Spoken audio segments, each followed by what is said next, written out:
नमस्कार, आप सभी का स्वागत कृषि दर्शन में। मैं हूं मुकुल शर्मा। कृषि दर्शन कार्यक्रम में लगातार आपको हम बताते हैं क्या कुछ नया हो रहा है कृषि क्षेत्र में, और जिसके जरिए ना सिर्फ कृषि क्षेत्र का विकास और विस्तार भी हो रहा है। इसके लिए कार्यक्रम में हैं 3 सेगमेंट। तो चलिए शुरुआत करते हैं कार्यक्रम की। किसान बहनों भाइयों, विज्ञान और किसान में आज आपको हम जानकारी देने जा रहे हैं किस तरीके से मखाने की आप पॉपिंग कर सकते हैं। जी हाँ, पॉपिंग होती है एक प्रक्रिया जिसके तहत मखाने का जो छिलका है उसको हटाया जाता है। अब से पहले हाथों द्वारा ये हमारे जो किसान है करते थे, जिसकी वजह से सीधे तौर पर जो गुणवत्ता है वो प्रभावित होती थी। लेकिन अब तकनीक जो है वो विकसित की जा चुकी है। इसके ज़रिए गुणवत्ता तो बेहतर रहती है, साथ ही अच्छा दाम भी किसानों को मिल पाता है। तो आइए जान लेते हैं क्या है ये तकनीक मखाने पॉपिंग की।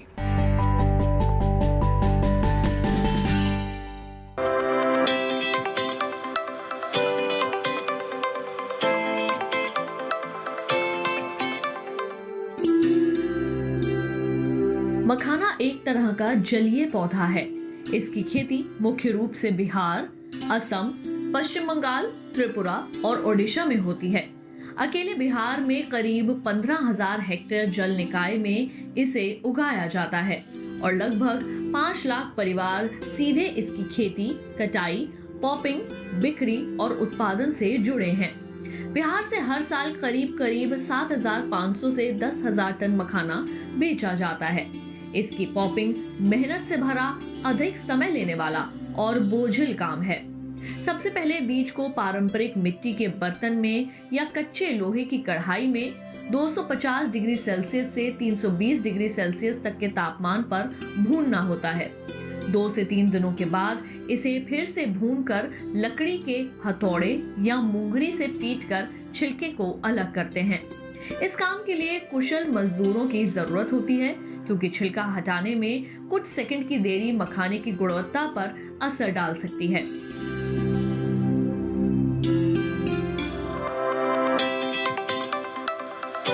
लुधियाना के केंद्रीय कटाई उपरांत अभियांत्रिकी एवं प्रौद्योगिकी संस्थान ने पॉपिंग के लिए एक खास मशीन तैयार की है।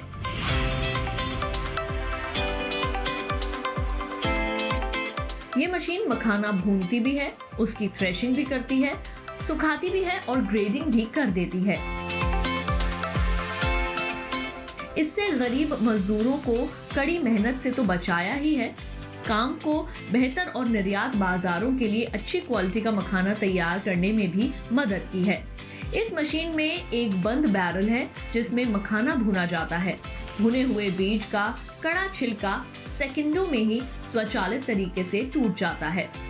पुराने तरीके में कर्मचारी के हाथ जलने का खतरा रहता था और हथौड़ा हाथ में छाले डाल देता था। नई प्रणाली में कोई जोखिम नहीं है, चूंकि रोस्टिंग और पॉपिंग के बीच कोई मानवीय हस्तक्षेप नहीं होता, इसलिए काम करने वालों को कोई तकलीफ नहीं होती। नई मशीन समय की भी बहुत बचत करती है, क्योंकि ये प्रणाली 2 से 3 दिन का काम है, जो महज 20 घंटे में इस मशीन से पूरा हो जाता है। साथ ही मखाने की गुणवत्ता और बाजार मूल्य भी बहुत बेहतर हो जाता है। इसके अलावा पारंपरिक विधि के मुकाबले इस प्रणाली में कम से कम 50 रुपए प्रति किलो अधिक दाम मिल जाते हैं। मखाना परंपरागत रूप से भारत के पूर्वी और उत्तर पूर्वी राज्यों में ही उगाया जाता रहा है, लेकिन पॉपिंग मशीन आने के बाद देश के दूसरे इलाकों में भी इसकी खेती होने लगी है। खासतौर से मध्य प्रदेश, हिमाचल प्रदेश, तेलंगाना, हरियाणा, छत्तीसगढ़ और उत्तर प्रदेश में उद्यमियों ने मखाने की खेती, व्यापार, मूल्य संवर्धन और मार्केटिंग में दिलचस्पी दिखाई है। क्योंकि विकसित देशों से पॉप्ड मखाने की मांग बढ़ी है, इसलिए मशीन मालिकों का मुनाफा बढ़ने की उम्मीद जगी है। बिहार सरकार मशीन पर सब्सिडी दे रही है। शुरुआत में आपको लगभग 15 लाख रुपए लगाने होंगे। उसके बाद मशीन चलाने के लिए हर माह 5 लाख रुपए की जरूरत होगी। 6 महीने सब्र के साथ काम करें, उसके बाद आमदनी ही आमदनी। उम्मीद है कि पॉपिंग मशीन से मखाने की खेती का क्षेत्रफल बढ़ेगा और इस काम में लगे गरीब समुदाय की आजीविका में सुधार होगा। तो जाना आपने कैसे आप मखाने की पॉपिंग कर सकते हैं, उन्नत तकनीक अब हमारे पास है। अब चलिए आगे बढ़ते हैं और बात करते हैं इस माह के कृषि कैलेंडर की, यानी कौन कौन से कृषि कार्य आप इस माह कर सकते हैं। आइए जान लेते हैं इस रिपोर्ट में। गाजर की बुवाई नवंबर माह में भी की जा सकती है। बुवाई मेड़ों पर करना अच्छा रहता है। गाजर की उन्नत किस्में हैं पूसा रुधिरा और पूसा केसर। गाजर की बीज दर 4.0 किलोग्राम प्रति एकड़ है। बुआई से पूर्व बीज को कैप्टान 2 ग्राम प्रति किलोग्राम बीज की दर से उपचारित करें तथा खेत में देसी खाद, पोटाश और फास्फोरस उर्वरक अवश्य डालें। गाजर की बुआई मशीन द्वारा करने से बीज 1.0 किलोग्राम प्रति एकड़ की आवश्यकता होती है, जिससे बीज की बचत तथा उत्पाद की गुणवत्ता भी अच्छी रहती है। और इसी के साथ ही कृषि दर्शन में वक्त हो चला एक छोटे से ब्रेक का। आप बने रहिए दूरदर्शन किसान पर।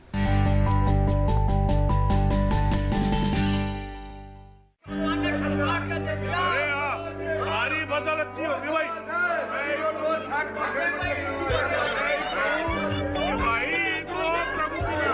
और अब एक जरूरी सूचना, देश के कुछ राज्यों में किसानों द्वारा बड़े पैमाने पर पराली जलाने से आसमान में धुंध छा गई है। लाखों लोगों को सांस लेने में तकलीफ हो रही है।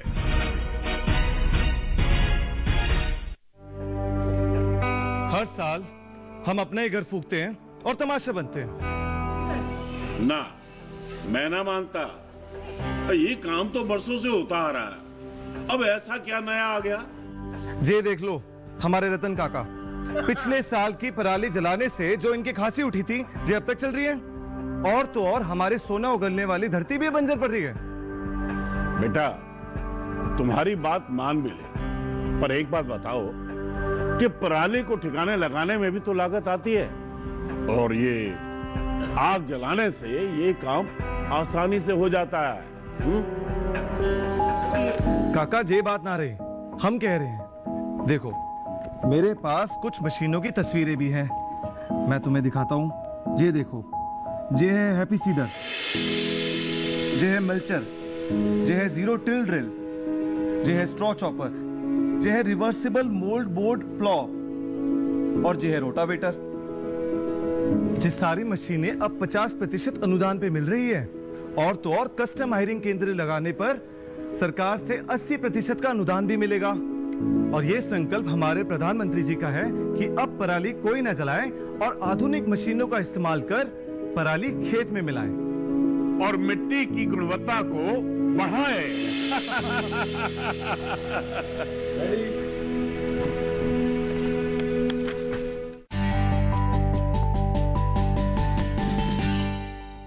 ब्रेक के बाद आप सभी का एक बार फिर स्वागत कृषि दर्शन में।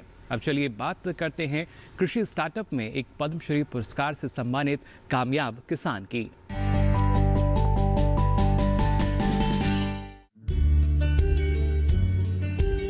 कमला पुजारी का जन्म कोरापुट जिले में आदिवासी बहुल गांव में एक गरीब परिवार में हुआ था। कमला का परिवार पारंपरिक खेती से जुड़ा हुआ था, जिसके कारण बचपन से ही ये खेतों की मिट्टी और बीजों के साथ खेलती हुई बड़ी हुई। अनपढ़ होने के बावजूद कमला पुजारी ने धान के विभिन्न किस्म के संरक्षण को लेकर अपनी अलग पहचान बनाई है। कमला पुजारी हमेशा से पारंपरिक धान के बीज के लिए जानी गई हैं। कमला के प्रयासों को राष्ट्रीय स्तर पर मान्यता मिली जब राष्ट्रपति रामनाथ कोविंद ने उन्हें 16 मार्च 2020 को पद्मश्री पुरस्कार से सम्मानित किया। कमला को उनकी कड़ी मेहनत और समर्पण के कारण पहचान मिलती आई है। यही कारण है कि उन्हें पहले भी कई और सम्मानित पुरस्कार मिलते रहे हैं। इससे पहले उन्हें 2004 में ओडिशा राज्य सरकार द्वारा सर्वश्रेष्ठ महिला किसान सहित कई पुरस्कारों से नवाजा गया था। कमला हमेशा पारंपरिक खेती के लिए समर्पित रही हैं। इसके लिए ओडिशा के जयपुर में MS स्वामीनाथन रिसर्च फाउंडेशन से बुनियादी खेती की तकनीक भी सीखी। फाउंडेशन ने कमला को अपने गांव की कुछ अन्य महिलाओं के साथ एक बीज बैंक बनाने में भी मदद की। अपने प्रशिक्षण के समाप्त होने के बाद कमला ने अन्य लोगों और साथी किसानों को रासायनिक उर्वरकों का उपयोग बंद करने के लिए प्रोत्साहित किया। वो और कुछ साथी ग्रामीणों ने समूह बनाए और घर घर जाकर आसपास के गांवों में जैविक खेती के बारे में जागरूकता फैलाई। उनके प्रयासों के परिणाम स्वरूप पटपूत गांव और नवरंगपुर जिले के पड़ोसी गांवों में किसानों ने रासायनिक खाद छोड़ दी। MS स्वामीनाथन रिसर्च फाउंडेशन में परीक्षण समाप्त होने के बाद कमला जैविक खेती में जुट गई। कमला खुद तो जैविक खेती करती ही थी, साथ ही गांव के अन्य किसानों को भी रासायनिक उर्वरकों के उपयोग से होने वाले नुकसान के बारे में भी अवगत कराती थी। यही नहीं, रासायनिक उर्वरकों को खेती में इस्तेमाल न करने के लिए और बंद करने के लिए प्रोत्साहित भी करती थी। कमला ने दुर्लभ प्रकार के 100 से ज्यादा बीज जैसे धान, हल्दी, तिल्ली, काला जीरा, महाकांता और फूला एकत्र किए हैं। इन्होंने धान की उन देसी किस्मों का संरक्षण किया है जो लगभग विलुप्त ही हो चुकी थी। वर्ष 2002 में कमला जैविक खेती पर आयोजित एक कार्यशाला में भाग लेने के लिए दक्षिण अफ्रीका के सबसे बड़े शहर जोहान्सबर्ग गई, जहां जैविक खेती के लिए किए जा रहे उनके प्रयासों के लिए दुनिया भर के प्रतिभागियों ने उनकी सराहना की। वर्ष 2018 में इन्हें ओडिशा राज्य बोर्ड के सदस्य के रूप में मनोनीत किया गया। कमला पुजारी पहली ट्राइबल महिला हैं जिन्हें ये गौरव प्राप्त हुआ। इस प्रकार इन्होंने आने वाले युवा किसानों के लिए प्रोत्साहन का काम किया।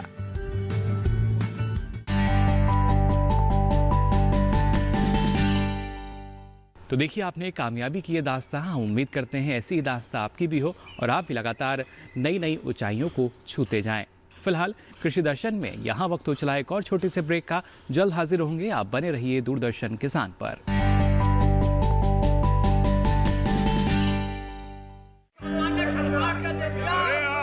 सारी फसल अच्छी होगी भाई।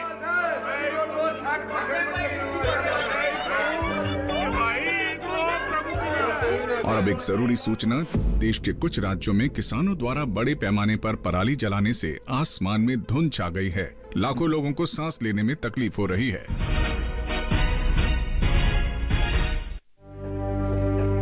हर साल हम अपना ही घर फूकते हैं और तमाशा बनते हैं। ना, मैं ना मानता। ये काम तो बरसों से होता आ रहा है, अब ऐसा क्या नया आ गया? ये देख लो, हमारे रतन काका पिछले साल की पराली जलाने से जो इनकी खांसी उठी थी, ये अब तक चल रही है। और तो और हमारे सोना उगलने वाली धरती भी बंजर पड़ रही है। बेटा, तुम्हारी बात मान भी ले, पर एक बात बताओ कि पराली को ठिकाने लगाने में भी तो लागत आती है, और ये आग जलाने से ये काम आसानी से हो जाता है। काका, ये बात ना रही, हम कह रहे हैं। देखो, मेरे पास कुछ मशीनों की तस्वीरें भी हैं, मैं तुम्हें दिखाता हूं। ये देखो, ये है हैप्पी सीडर, ये है मल्चर, ये है जीरो टिल ड्रिल, ये है स्ट्रॉ चॉपर, ये है रिवर्सिबल मोल्ड बोर्ड प्लॉ, और ये है रोटावेटर।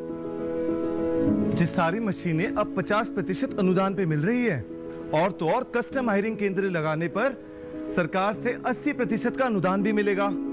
और ये संकल्प हमारे प्रधानमंत्री जी का है कि अब पराली कोई न जलाए और आधुनिक मशीनों का इस्तेमाल कर पराली खेत में मिलाएं और मिट्टी की गुणवत्ता को बढ़ाए।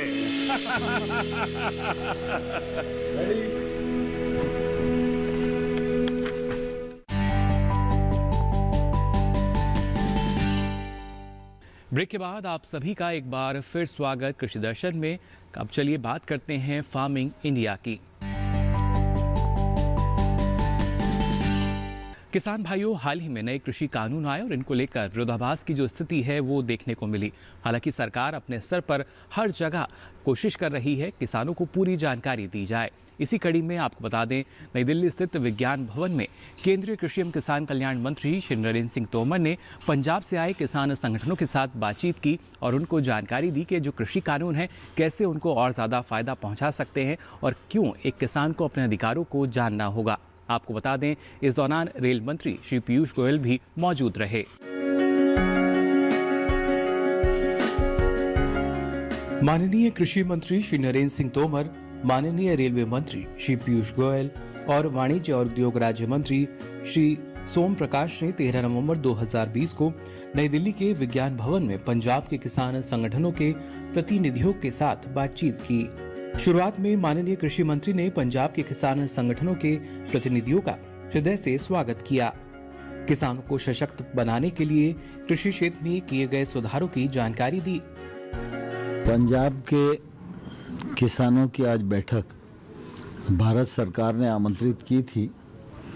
उस बैठक में हमारे रेल मंत्री माननीय पीयूष गोयल जी थे, माननीय मंत्री सोम प्रकाश जी उपस्थित रहे और कृषि मंत्रालय के सचिव सहित प्रमुख अधिकारीगण, पंजाब सरकार के अधिकारीगण और यूनियन के लीडर्स उपस्थित थे और काफ़ी समय तक चर्चा हुई।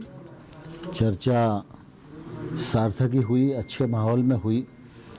उनके जो मुद्दे थे उन पर सरकार के विचार और उनके मुद्दों में निश्चित रूप से काफ़ी दूरी थी, लेकिन हम लोगों ने कहा है कि चर्चा ये जारी रहेगी और उन सब को आश्वस्त किया है कि सरकार ने जो नए बिल लाए हैं उनसे एमएसपी और एपीएमसी दोनों प्रभावित नहीं होती।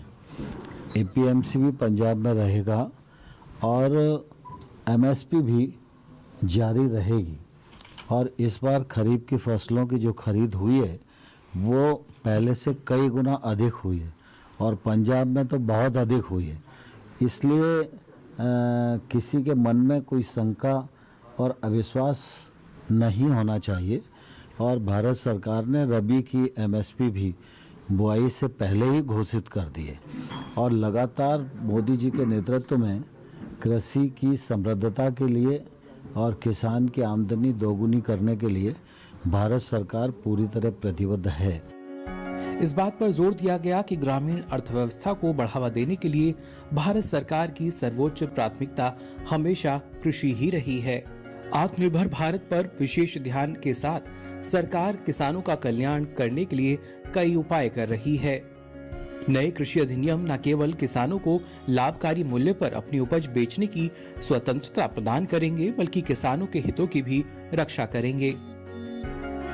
बातचीत के दौरान माननीय मंत्री जी ने किसान संगठनों के प्रतिनिधियों को ये भी बताया कि एमएसपी पर कृषि उपज की खरीद तथा मंडी प्रणाली पहले जैसे ही जारी रहेगी। नए कृषि अधिनियम किसानों को बेहतर सेवाएं प्रदान करने के लिए मंडियों को प्रोत्साहित करेंगे। जहाँ तक रेल का सवाल है, माननीय रेल मंत्री जी उनके साथ उपस्थित थे और रेल मंत्री जी ने भी ये बताया कि जैसे ही माहौल आप अनुकूल दोगे तो हम उसी समय ट्रेन चलाने के लिए तैयार हैं। अब इस मामले में पंजाब सरकार, सारी यूनियंस, उनको विचार करना है। मुझे लगता है इसके बाद वो लोग बैठने वाले होंगे, लेकिन भारत सरकार किसानों की दृष्टि से भी और यातायात की दृष्टि से भी कहीं भी अदुविधा में नहीं है और पूरी तरह तैयार है। जैसे ही अनुकूलता मिलेगी अपना काम प्रारंभ करेंगे। किसान संघों के प्रतिनिधियों ने नए कृषि अधिनियमों पर अपने विचार व्यक्त किए। किसान प्रतिनिधियों को सरकार द्वारा किसानों की आय बढ़ाने और ग्रामीण क्षेत्रों में युवाओं के लिए रोजगार अवसरों का सृजन करने के लिए कृषि अवसंरचना कोष तथा 10,000 किसान उत्पादक संगठनों का गठन करने जैसी कई अन्य पहलों से भी अवगत कराया गया। बातचीत के दौरान किसान कल्याण से संबंधित विभिन्न मुद्दों पर विस्तार से चर्चा की गई। साथ ही ये भी आश्वासन दिया गया कि भारत सरकार किसानों के हितों की रक्षा करने के लिए सदैव प्रतिबद्ध है। किसानों के कल्याण के लिए चर्चा करने हेतु भारत सरकार के द्वार हमेशा खुले हैं। वार्ता सौहार्दपूर्ण वातावरण में हुई और दोनों पक्षों ने आगे की चर्चा जारी रखने पर सहमति व्यक्त की। कार्यक्रम में आगे बढ़ते हैं, अब बात करते हैं एग्रीकल्चर इंफ्रास्ट्रक्चर फंड की।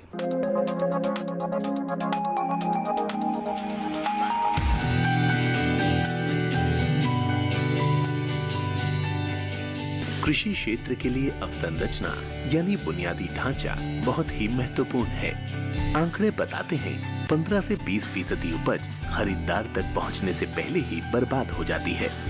बर्बादी के बड़े कारणों में भंडारण की सही व्यवस्था का अभाव और प्रसंस्करण इकाइयों की कमी है। कृषि अवसंरचना जितनी मजबूत होगी, बर्बादी उतनी ही कम होगी। 1 लाख करोड़ की धनराशि ग्रामीण क्षेत्रों में भंडार गृहों, शीत गृहों, पैक हाउस के निर्माण और उनके विकास के अलावा बाजार व्यवस्था को दुरुस्त करने पर खर्च होगी। इसके साथ साथ प्रसंस्करण इकाइयां निजी उद्यम, किसान उत्पादक संगठन और प्राथमिक कृषि ऋण समितियां, विपणन सहकारी समितियां भी इसका लाभ ले सकती हैं। साथ ही संयुक्त देयता समूह, बहुउद्देशीय सहकारी समितियां, कृषि उद्यमी, स्टार्टअप और संग्रहित अवसंरचना प्रदाता भी इसके हकदार होंगे। केंद्रीय एजेंसियां, राज्य एजेंसियां या स्थानीय निकायों की ओर से प्रायोजित सार्वजनिक निजी भागीदारी परियोजनाएं भी इस योजना का हिस्सा बन सकती हैं। कृषि अवसंरचना कोष असल में मध्यम या लंबी अवधि के ऋण की सुविधा प्रदान करता है। खास बात यह है कि सभी तरह के ऋणों, इसके अलावा 2 करोड़ रुपए तक के ऋण के लिए क्रेडिट गारंटी कवरेज भी उपलब्ध होगा। पुनर्भुगतान के लिए ऋण स्थगन कम से कम 6 महीने और ज्यादा से ज्यादा 2 साल के लिए हो सकता है। विशेषज्ञों का कहना है कि खेती और कृषि प्रसंस्करण आधारित गतिविधियों के लिए औपचारिक ऋण सुविधा ग्रामीण इलाकों में रोजगार के कई अवसर उत्पन्न करेगी। किसान बहनों भाइयों, अब चलिए बात करते हैं पराली प्रबंधन की एक प्रमुख समस्या जिसको देखा जा रहा था, लेकिन इसके प्रबंधन के लिए भी हम मान सकते हैं उचित तकनीक जो है वो हमारे पास है, लेकिन इसके लिए हमें जागरूक होना होगा। तो आइए लेते हैं इस तकनीक के बारे में और ज्यादा जानकारी। पराली अपने आप में बेहतरीन जैविक खाद है। इसमें पौधों के लिए जरूरी नाइट्रोजन काफी मात्रा में पाया जाता है, लेकिन हमारे देश में इसे जलाने का रिवाज है। खासतौर से पंजाब, हरियाणा, दिल्ली और पश्चिमी उत्तर प्रदेश के किसान इसे खेत में ही जला देते हैं। पराली जलाने से प्रदूषण तो होता ही है, मिट्टी में मौजूद सूक्ष्म तत्व भी जल जाते हैं। जाहिर है, इससे मिट्टी की उपजाऊ शक्ति पर बुरा असर पड़ता है। दरअसल धान की कटाई के बाद ज्यादातर किसानों को अपने खेतों में गेहूं बोना होता है, लेकिन धान की कटाई और गेहूं की बुआई के बीच इतना समय नहीं होता कि पराली को खेत में गलाया जा सके।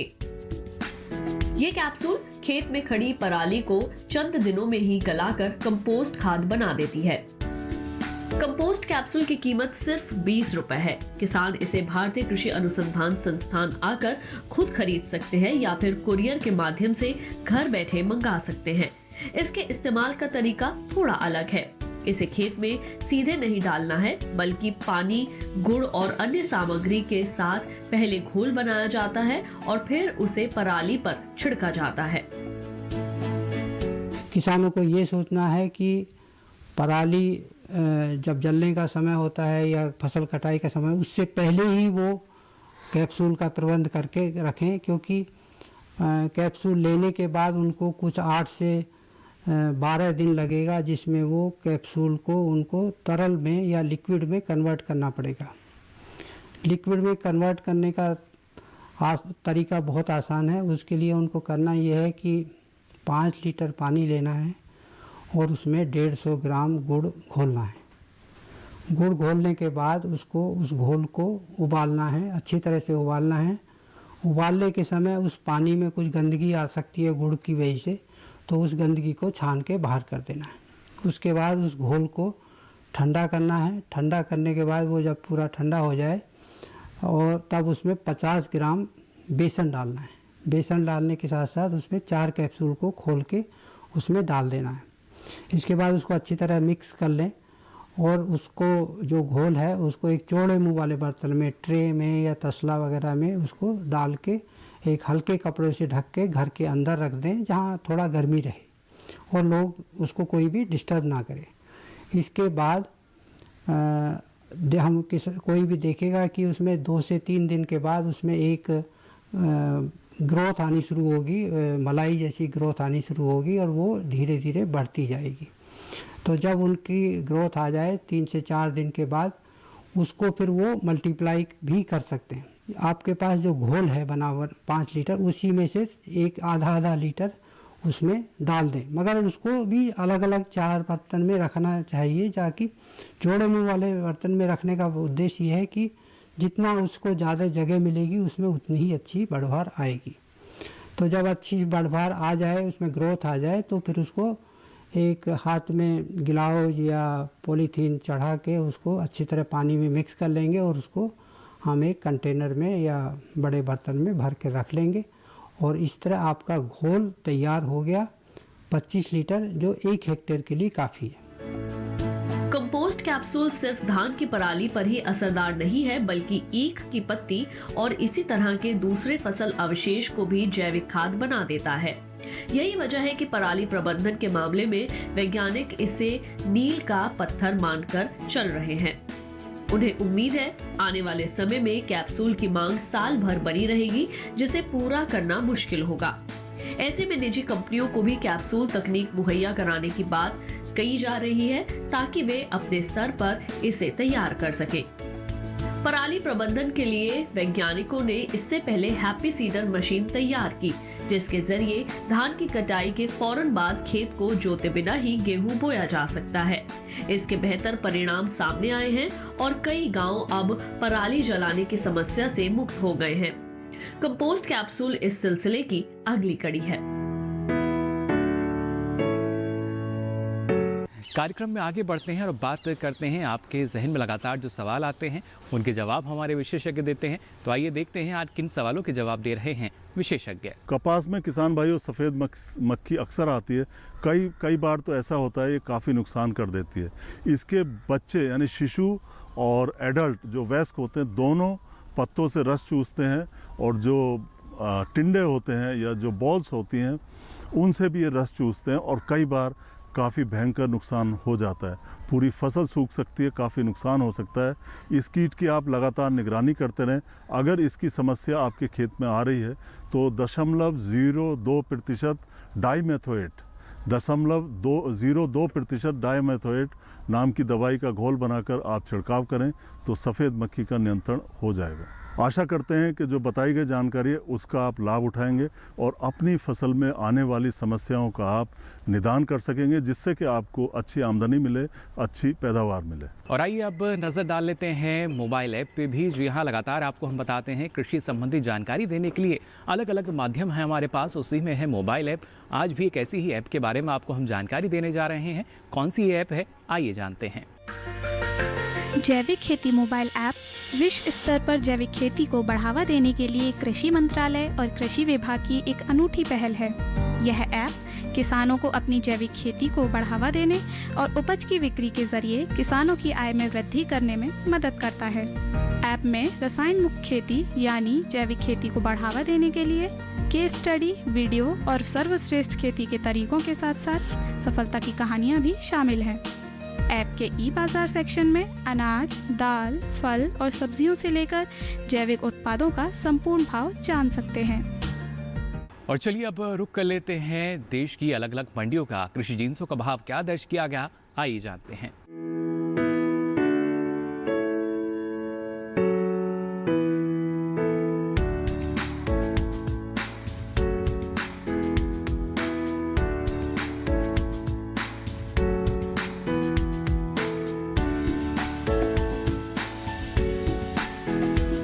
और कार्यक्रम में अब आपको बताते हैं सोशल मीडिया यानी ट्विटर पर कृषि क्षेत्र को लेकर क्या कुछ साझा किया गया, आइए देखते हैं।